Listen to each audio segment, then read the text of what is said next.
Coming up on 2020 on ID, a romantic island vacation and a dark secret revealed. This is the most beautiful place in the whole world to hear the most terrifying thing you've ever learned. I just walk over there, open the door, and just blast. She was a nurse, he was a surgeon, and book writer of a thriller.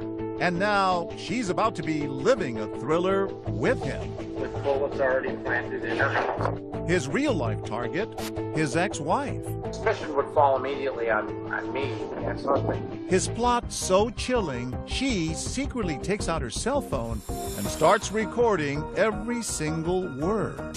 It'll be hard not putting 6 bullets in there and spitting out her dead body. He talked about, buying a gun and hiding it and how her body was going to fall. Is she gonna slump down and die right there? 23 minutes of menace laid out with surgical precision. Hollow points, bounce around your brain.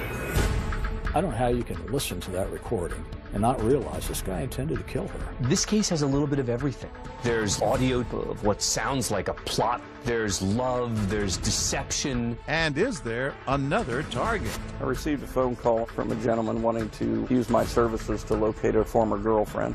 Passport photos, $140,000 in cash, and an unexpected trip. A former Lafayette surgeon on the run. We're tracking through Kansas City area, then continuing south and west. It seems this is a guy who got away with a lot. Maybe he thought he could get away with it again. What the doctor ordered. Welcome to 2020 on ID. I'm John Quinones. Lots of people keep secrets from their partners. But the woman you're about to meet could never have imagined the terrible scheme her lover had been harboring. And now she had a decision to make. Should she turn him in? But if you think the story ends there, think again. A murder plot wasn't his only secret. And that audio tape doesn't add up to an open and shut case. Was it all real or just the fantasy of an angry man? This story involves stashes of cash, a hidden life in another country, and a fugitive on the run. And as Lindsay Janis first reported in 2015, it all started in what seemed like the most unlikely of places. Welcome to Peru, Indiana. The proud 11,000 residents like to tell you about their agriculture. Favorite son, songwriter Cole Porter. And their curious claim of being the circus capital of the world. Oh, it's a lovely small town. It's filled with very friendly people. Bruce Embry moonlights as the ringmaster at Peru's amateur circus. But in his day job, he's a city lawyer and about to be the prosecuting attorney in a big top spectacle unlike anything this town has ever hosted. I've been in this criminal justice business for 39 years. By far the most fascinating case that I've seen. A former Lafayette surgeon on the run. Detectives found a gun, a bag of clothing, and gloves. I thought I was reading a novel. I felt like this was a murder mystery. Stranger than fiction is good business for this local reporter from Indianapolis Monthly. At what point did you say, oh my gosh, this reads like a Hollywood script? The most interesting part is if he was going to murder his ex-wife, how he would do it in a strategic way, down to the detail. He is Dr. Gregory Conrath, a prominent orthopedic surgeon, earning as much as $1.7 million a year, specializing in sports medicine, broken bones, and severe trauma. And he doesn't just treat the rich. These are images of Dr. Conrath donating his time and talent to the relief efforts in Haiti. He was at the top of his game, owning as many as 5 homes. But he's gone through a messy divorce with the mother of his 3 children. And as Dr. Conrath approaches the big 5-0, he turns to the website OurTime.com for some age-appropriate romance. He was looking for the same things, looking for a serious relationship. We seem to have similar things in common. Joanna is a nurse, mother, and divorcee too. She was impressed with her knight in shining armor from the start. So tell me about your first date. What was your first impression of Dr. Conrath? I walked up, he was standing at the bar, and so he turned around. He's a very good-looking guy. He introduced himself, and I'm pretty shy and laid back, so he did most of the talking, so I was okay with that. What did you think of him? You know, I think I instantly liked him, was attracted to him. And charming? He's charming, so he always grabs the center of the stage. Charming, bold, and according to some, a big spender. A big spender, absolutely. And a big drinker. Stephen Focht owns Peru's local watering hole, Boondocks, where the doctor's orders usually called for a whole lot of vodka. He walked into our bar one night and he ordered maybe 40 shots. This went on maybe 5 or 6 times. They weren't consuming all 40 shots. They were sharing it around the bar. It was everybody. I believe he had probably spent about $3,000 in our restaurant bar that night. He has extensive hobbies too. An avid climber, Greg Conrath is one of less than 300 people to have climbed the highest point on all 7 continents. When you climb a mountain, you're going to get views you would never get anywhere else. You can't drive to these kind of views. He even published a novel, The Children Are Finally Safe, an international spy thriller. This all has Joanna thinking she's hit the jackpot. He was always a gentleman, always came down to pick me up. Lots of times he brought, you know, flowers or something. And at what point did you decide to take the relationship to the next level? We started dating in September, and then Christmas he said, I think it'd be fun living with you. And Joanna leaves her home and job an hour away and sets out for a new life with Greg Conrath in Peru. Soon they're sharing everything, a house and a joint checking account. Did you meet friends of his? I met his mom, I met his children. We went to his children's games. We sat next to his ex-wife. What did you think of her, Anna? She was nice. Greg and her got along fine. What was his relationship like with his kids? It was good. We all went out to dinner together, Anna included, so we all spent a good amount of time together. So things were pretty good. Mm-hmm. Yeah. And it looked as though things were going to get even better. Were you very much in love with him? I was. We looked at rings. We went to Tiffany's when we went to Chicago. She even picked out her wedding dress. Do you like to spend money? Did he spoil you? If he felt it was cool to buy an expensive purse, then he would. So a pricey trip to Puerto Rico planned by the high-flying physician 11 months into the relationship is just par for the course. It is so beautiful. The water is beautiful. The town is beautiful. Everything is just so beautiful. A romantic getaway in paradise. But Dr. Conrath is about to shatter the relaxing tropical ambiance with talk about a very twisted way he plans to sever ties with his ex-wife. This is the most beautiful place in the whole world to hear the most terrifying thing you've ever learned. He'd had a few drinks, and we're on the top floor of the hotel, and he starts talking about Anna. Joanna thought they had an amicable relationship, but on this day, he's talking about killing his ex-wife, Anna. I've done a lot of research on that. That's why I switched my phone, by the way, because that's the only, I used it to research it, and then, nothing is traceable. Nothing. Joanna secretly reaches for her iPhone, finds the voice memo app, and hits record. An unmarked gun that has no prints. Okay. With bullets already planted in her house, which they are. Sounding callous and cold-hearted, Conrath lays out what sounds to Joanna like a carefully conceived plan to sneak into his ex-wife's house in the dead of night and shoot her, all while his children are asleep in their bedrooms. This is when the kids are in the house. The one choice is to get in the bedroom. For some reason, the kids woke up. There's lots of ways to get out. And in a chilling, matter-of-fact manner, he even talks about what will happen when the kids find Mom dead. I get out of the house, I'm scot-free, but they wake up, find Mom. Then who are they going to call? Well, ambulance, police, Dad. It's not something you hear every day, and 2020 has exclusively obtained the 23-minute recording. So detailed, it could pass for an episode of How to Get Away with Murder. If I'm not on call, I can't bring my cell phone because that's traceable. Suspicion would fall immediately on me, the ex-husband. But what in the world would make the cunning Dr. Conrath want to kill? Could it be this? She has a $1 million life insurance policy in mine. I'm the beneficiary. The beneficiary because his ex-wife still trusts him. He would be the one to look after the kids if anything happened to her. She doesn't know it, but something might. His strategy? He would make it look like suicide. Because she shoots herself in the head. She kills herself. Do you have a gun that's not chasing? Yes, it's in my garage.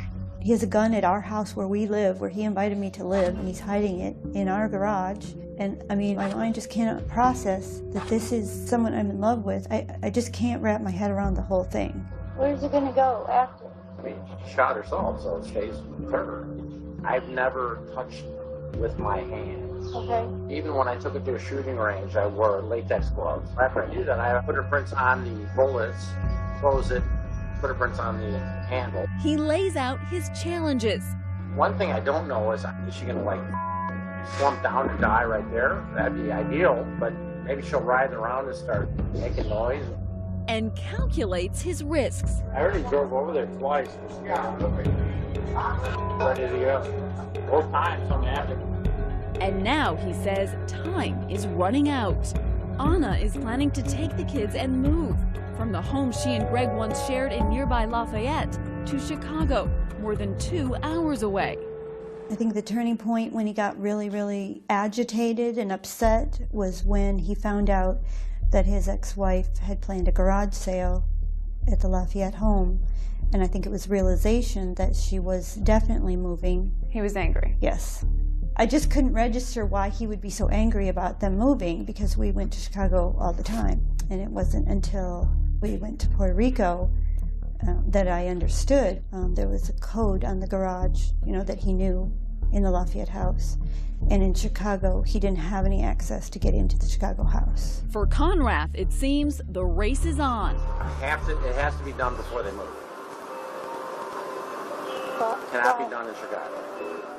There's only one other voice heard on that recording. An unassuming bartender, unwittingly adding fuel to the fire. Want one more, honey? I'll take one more. I'll give her one more. I'll drink it if she doesn't. You know Greg really well. You spent a year with him. Do you really think he was going to kill his ex-wife? Yes, no doubt in my mind. What do you think of this morally? I think it's justice. Two wrongs don't make a right. God's gonna strike her down. Perhaps God is listening. At the end of the recording, church bell from a nearby Catholic church. The irony is not lost on Joanna. What is with that bell? It's time for church. Time for church. Saved by the bell, literally. But what's Joanna's next move? Turn the doctor's violent rant into the police? Not so fast. Even though she knew that he was serious about doing this, for her it wasn't simple. Will she go along with the plan or blow the whistle? While you're recording him, you're not trying to talk him out of it. And Dr. Conrath has another surprise for Joanna. She is deeply in love with him and wants to know when she'll see him again. When we come back.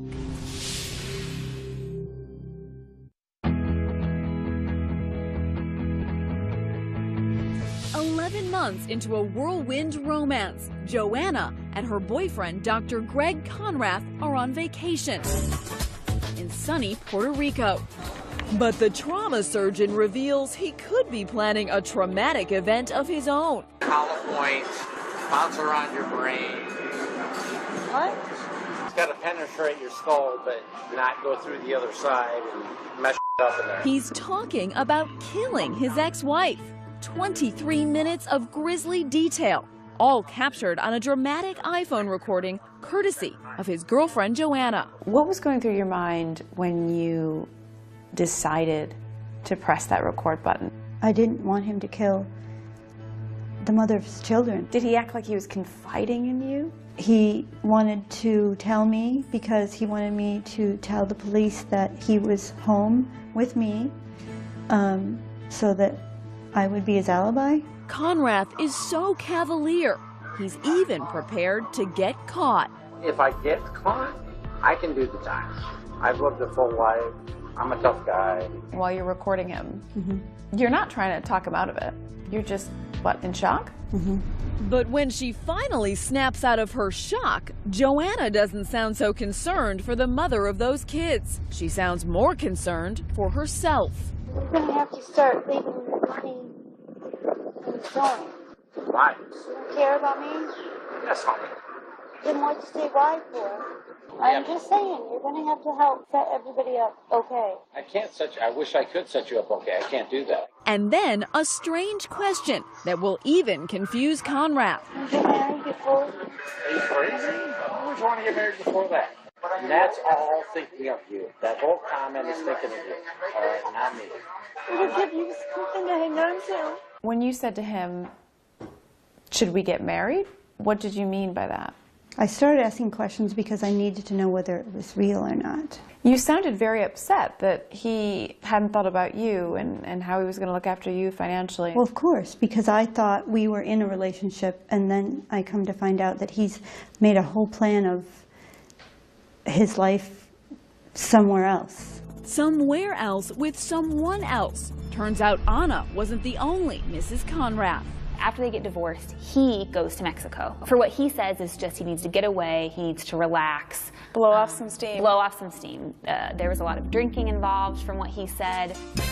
While he's in Mexico, blowing off steam, he got married to a Mexican woman there that he met at a resort. Meet Cynthia Salazar, who lives outside Cabo San Lucas, Mexico. She's the doctor's current wife. When did you find out about the wife in Mexico? On the trip in Puerto Rico.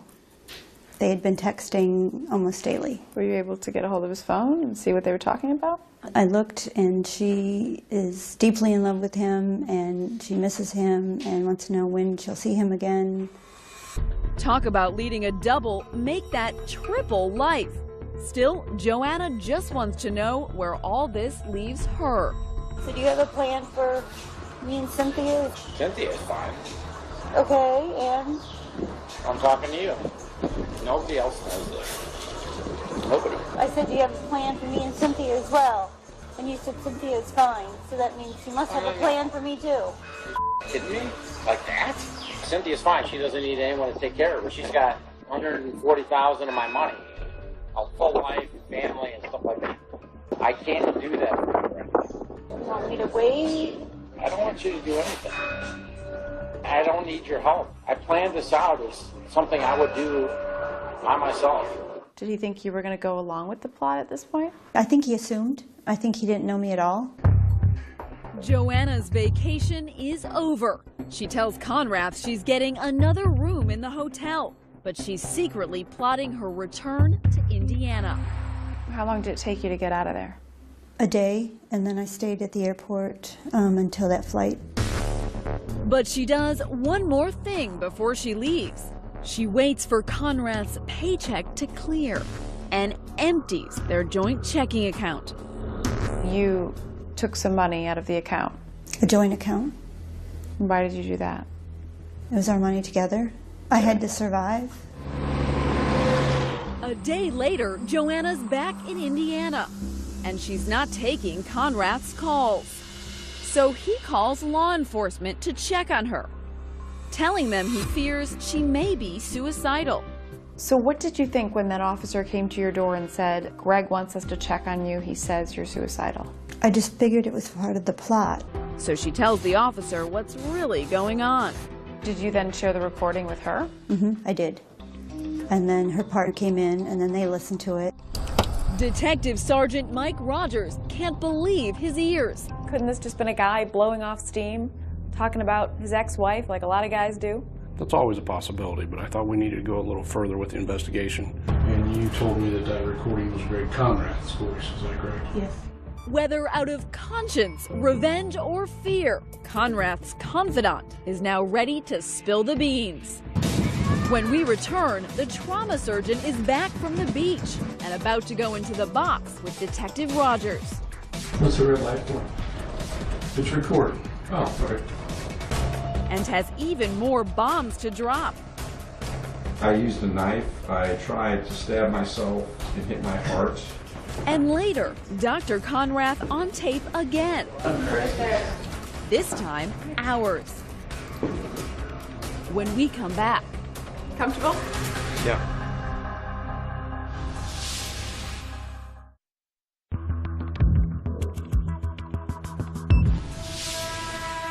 Joanna's just turned in her boyfriend, 49-year-old Greg Conrath, doctor and divorcee, with that incriminating recording about how he would kill his ex-wife. Police are concerned for Joanna's safety. Part of the information that he will have access to involves information that he's going to know came from you through just common sense and inference. So they arrange for her to live in a safe house. And meanwhile, Dr. Conrath's come back to an empty house. Detective Mike Rogers calls him in for questioning. I want to cut to the chase and find out why I asked you to come here. And gets right to the point. I've uncovered some concerning conversation between you and Joanna about you wanting to kill Anna. Okay? I'm here to get your side of the story. And Conrath is happy to spin his own yarn. There's a difference between, like, ranting about my ex-wife, or, I'm sure she does the same thing about me. Sure, we're friends. But if they're actually saying, yeah, I'm seriously, thinking about somehow killing her, then yeah, that's obviously a different issue. Those are the things that I want to get into. I mean, I think we can talk until we get to a point. If you want to keep talking and then we need to get an attorney, then yeah, we have to wait and get an attorney. And I can't afford one. I have $60 to my name right now because Joanna took all my money. And that's the first hint this successful Indiana surgeon who was once raking in $1.7 million a year has hit the skids, personally and financially. I had some issues with my ex-wife. She's going to move the kids to Chicago, and they're very unhappy about that. And I am too, put myself in a bad position financially. Tell me the sources of your income, if you don't mind. Basically, I make $575 a year. Half of it goes to Anna, half of it goes to me. Conrath tells Rogers his ex-wife Anna cleaned him out in their divorce. Their 5 homes, retirement funds, stocks and bonds, she got them all. My attorneys were terrible, her attorneys were really good, and basically lost everything to her. Couple that with a gambling problem. Conrath makes a startling admission. He once tried to do himself in. Any suicidal tendencies in your background? Oh yeah, I tried to kill myself once when I was in Mexico. Mexico, where he met wife number 2, Cynthia Salazar. But a new romance wasn't enough to cure what ails this dispirited doctor. I used a knife. I tried to stab myself and hit my heart, and then I tried to slit my throat and missed my carotid, which I was trying to hit. I mean, pretty bad for a surgeon. Were you becoming more convinced that this is a man planning to commit murder? More convinced you wouldn't talk about the gun at all. Do you own any firearms? Does that have to do with this death threat thing? Just a simple question, do you own any firearms? Yeah, I want an attorney for that one. Finally, the ever-talkative Dr. Conrath realizes it's time to clam up. And as hours pass, the cops may have a motive, but still don't have a crime. Well, at this point, you're free to go. Detective Rogers will search this humble rental home Conrath and Joanna were sharing. And in the garage, they hit pay dirt. This is a photograph of the garage. The gun was actually located in this bag. And we found everything he said he had laid out in that house. Prosecutor Bruce Embry says the physical evidence is a turning point in the investigation. There's a set of scrubs and a set of sweats in the area, which is what he said he was going to wear. It all added up. And what was in his ex-wife Anna's house? She found the bullets that he said he had planted in the house. How did Anna react? When she listened to the recording, read the transcript, and then discovered the bullets in her house, she was frightened. So in your opinion, he was absolutely planning to commit murder? I was convinced at that point, and I still am, that he intended to kill his ex-wife. So we charged him with attempted murder. Conrath gets a lawyer, defense attorney Eric Honeyegger. The actual tape was his own words. And I thought there was a fairly good likelihood that the jury would convict him based on that. And to the prosecution, the case looks open and shut. A motive, a weapon, and the doctor's bone-chilling prognosis on that recording. Is she gonna like slump down and die right there? That'd be ideal. But in keeping with the spirit of this strange saga, Conrath won't stand trial because he never actually acted on his words. You decided to drop those charges. Ultimately, we had to. You had to be in the vicinity with the means to commit the murder. We couldn't get the case past the judge. There's no question that in certain other states, he could have and would have been charged with attempted murder and very likely convicted. So it looks as if the would-be killer Dr. Conrath is going to get off scot-free. So why is he in jail? It seems this is a guy who got away with a lot. Maybe he thought he could get away with it again. When we come back, Dr. Conrath sets his sights on Joanna. I received a phone call from a gentleman wanting to use my services to locate a former girlfriend. And I'm thinking, if you've got the contact phone number for this lady, why aren't you calling me? And puts his surgical skills to another use. Then we had a call that he had been getting passport pictures shot. He not only got passport pictures, but he asked them for a ruler, got out his driver's license and measured the size of the photograph of the driver's license. One might guess that he's going to try to find some ID someplace. Stay with us.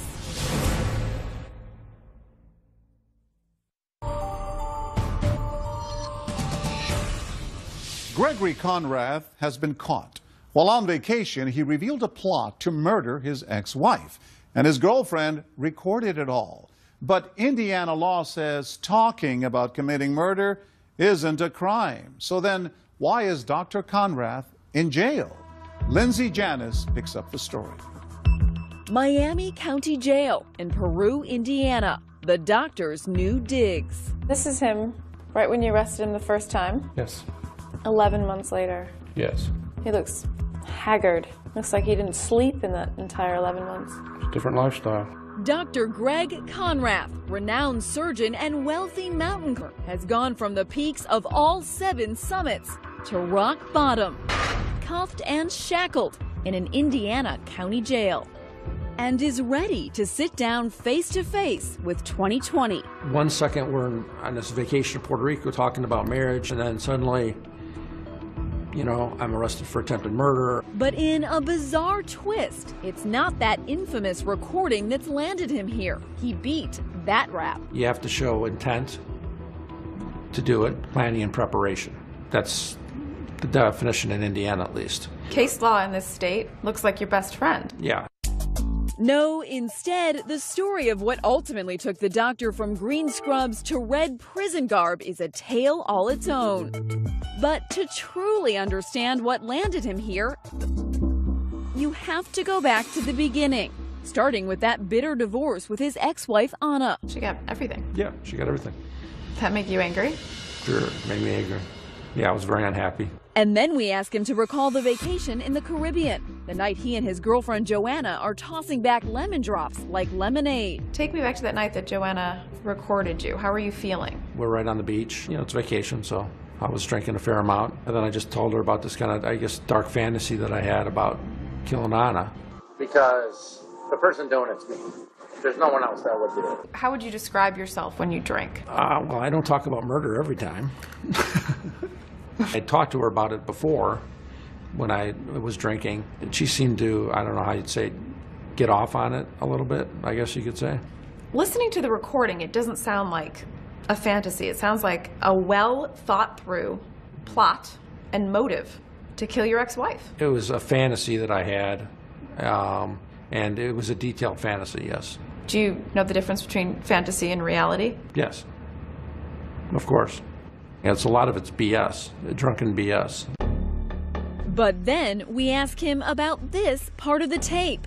The part when he admits he'd actually gone to his ex-wife's house, but in the 11th hour, bailed. I already drove over there twice, but ready to go. And both times something happened, I can smell it out. I mean, I know when things aren't going to go right. Honestly, I know that part in the recording. I never put the gun in my car and drove over there to do it. Never, no.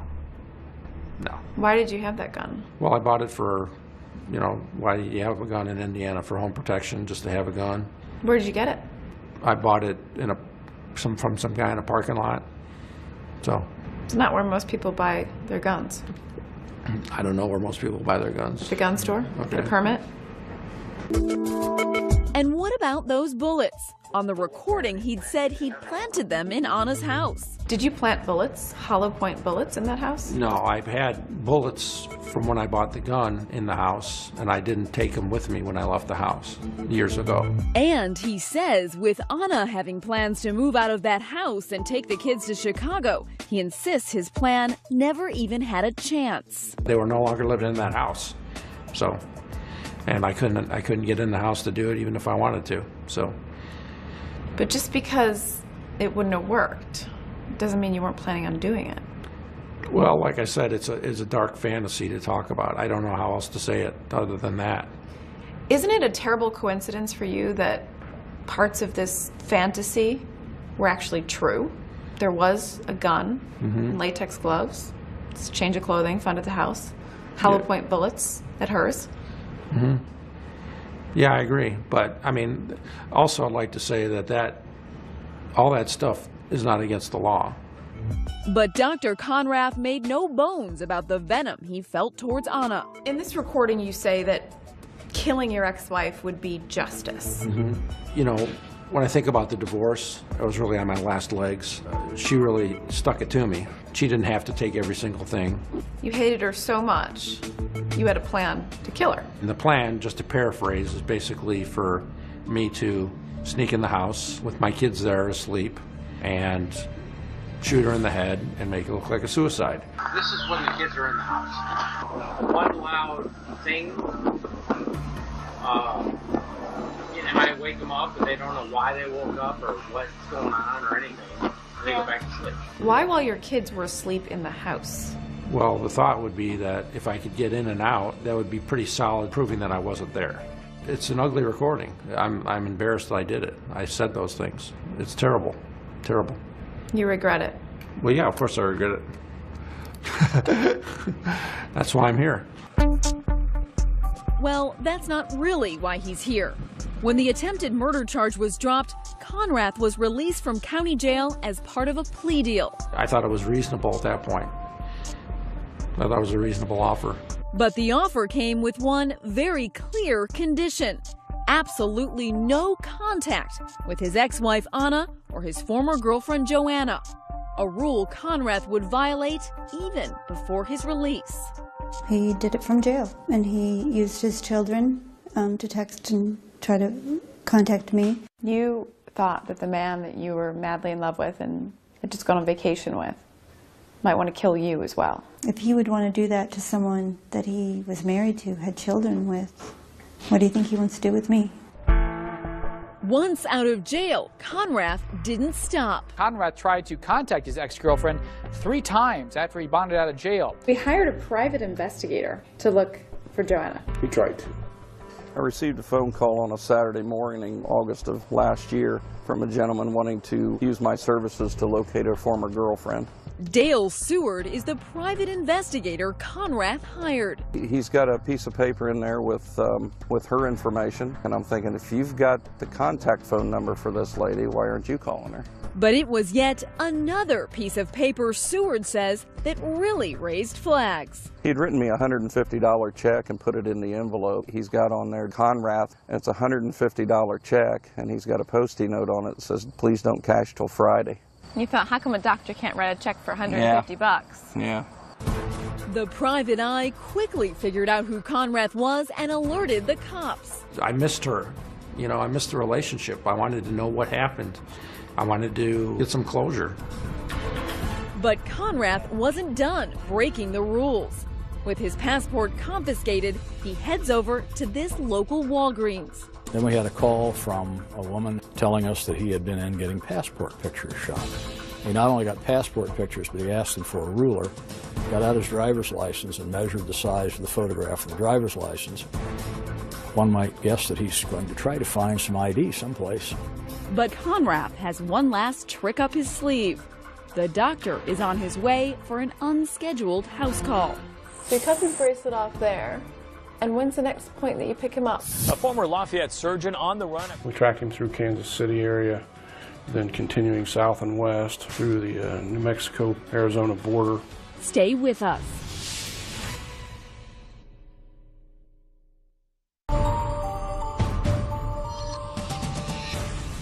Gregory Conrath has evaded being prosecuted for attempted murder, but he has been ordered to have no contact with either his ex-wife or his ex-girlfriend, Joanna.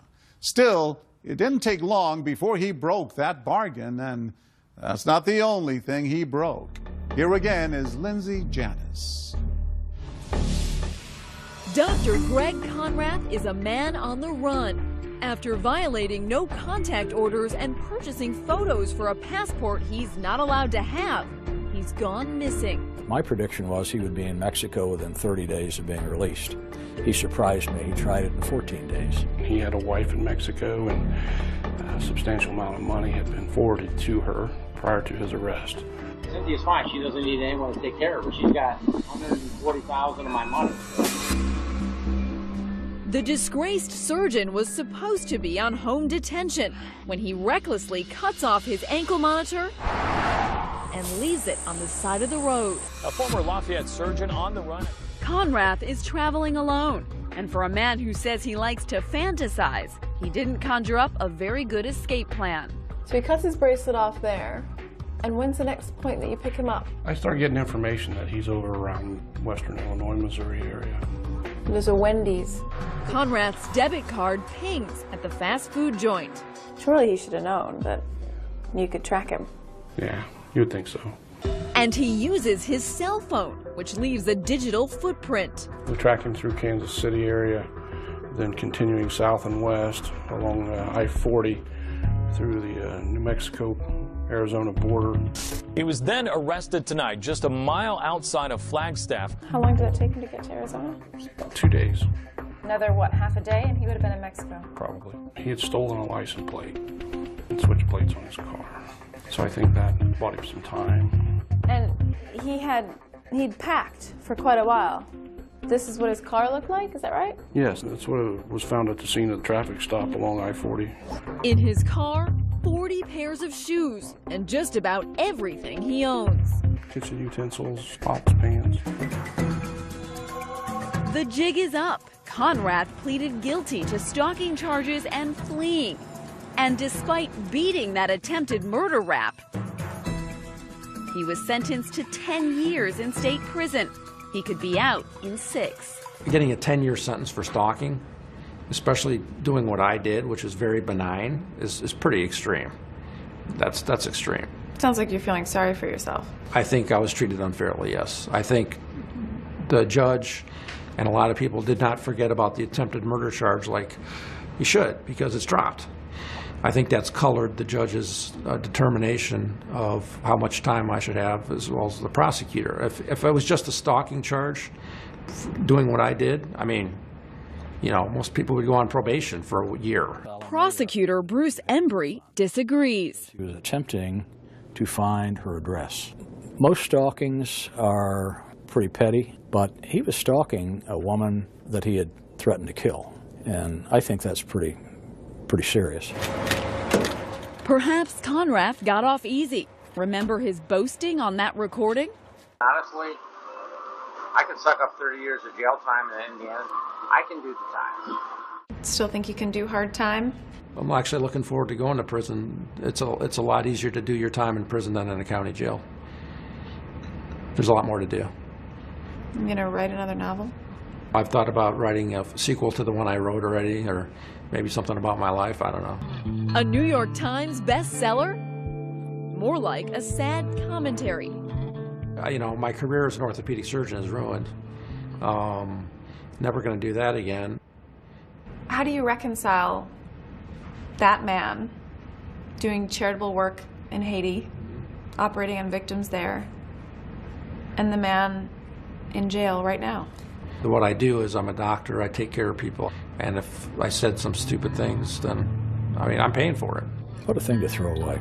All that education, the potential income, but he made a series of really bad decisions that have led him to another series of bad decisions, and here we are.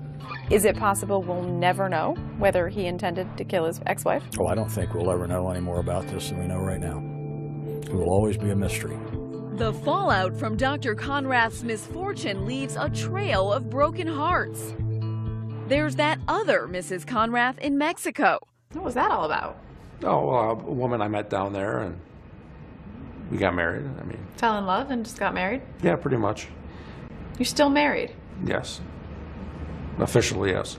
Since this happened, that's been on hold. But I don't know if she's going to wait for me for 5 or 6 years. And then there's Joanna, who had wedding plans of her own. This is the dress I intended to wed Greg in, which I now call the killer dress. What was Joanna's motivation, do you think, in courting you? Well, that's been a real stickler for me. That day we were talking about marriage, and then 2 days later she's on a flight back, you know, with this tape recording. I think she truly was thinking I was serious and truly thought she was doing the right thing. How do you go to work every day and save lives and work on patients, and then at night plan to kill someone? How do you do that? And that brings us to Anna, the ex-wife and one-time target of his so-called fantasy murder plot. She declined to talk to 2020, but in perhaps the most unbelievable twist of all, Dr. Conrath confessed this. Do you still have feelings for Anna? Yeah, I think I still love her. Would you ever want to get back together with her? I think it'd be good for the kids, but that's never going to happen. She's let me talk to him, which is great. Definitely keeps me going. Sounds as if the women caught in Conrath's tangled web will be entangled forever. Do you have any message to send to anybody? Just, you know, watch what you say in front of your girlfriends. As of 2016, Gregory Conrath remains in prison. His earliest scheduled release date is 2022, and his no-contact order with both Anna and Joanna is still in effect. I'm John Quinones. Please join us next time for another edition of 2020 on ID.